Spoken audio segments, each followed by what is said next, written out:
Hello everyone, welcome to Insurance Education. My name is Raymond Macmillan. The last few videos I've been focusing on liability.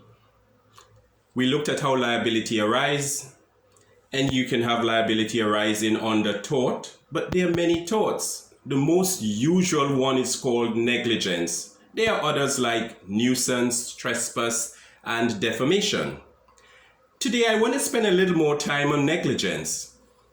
A workable definition being used for negligence is the omission to do something which a reasonable man would do, or doing something which a prudent and reasonable man would not do. The court would judge the reasonable man based on how an individual in a society ought to behave. So the court decides what is reasonable. If you are bringing a case, let's say under negligence, there would be some things you would have to prove in court. One, that the other party, which would be the defendant, they owe a duty of care to you, either directly or indirectly. Then you would have to show that there was the duty of care was broken, and as a result of the breach of the duty of care, the damages you've experienced, the injury to either the person or your property, which you have experienced or are experiences, that breach is the proximate cause of your injury. It goes on to say, ladies and gentlemen, that we owe a duty of care to our neighbors.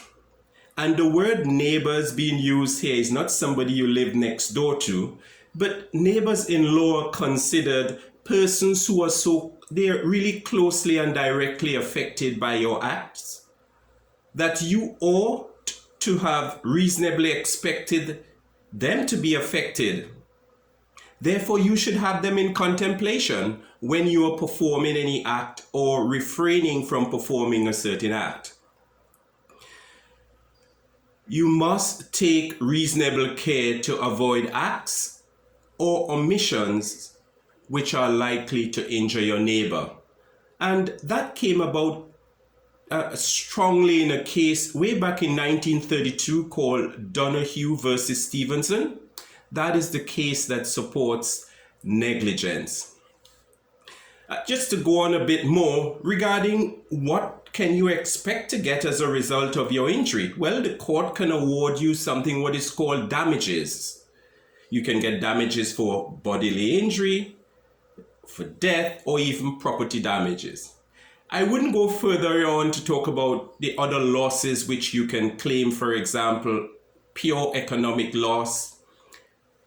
You have experienced loss because of a negligent misstatement, or you have even experienced nervous shock because of an incident you have seen possibly affecting a member of your family or a loved one, and you were either in close proximity or you were further away, and you've experienced the injury to your person, to your nervous system, as a result of just seeing that.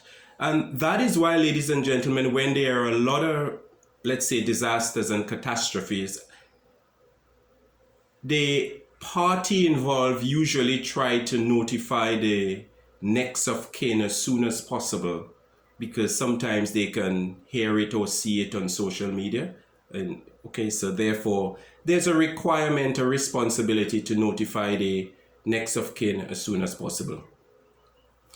Next week, I'd want to talk to you about another tort called trespass.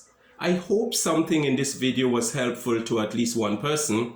I know if you're doing CI exams that definition of negligence would really be one of your questions in your examination. Thank you for your time, ladies and gentlemen. If you like what you've just heard, may we invite you to click the like button below, and why not subscribe to our channel? We have some good material here to help you. We encourage you to subscribe. And would you like to have first access to my next video? Click the notification bell above. Thank you, ladies and gentlemen.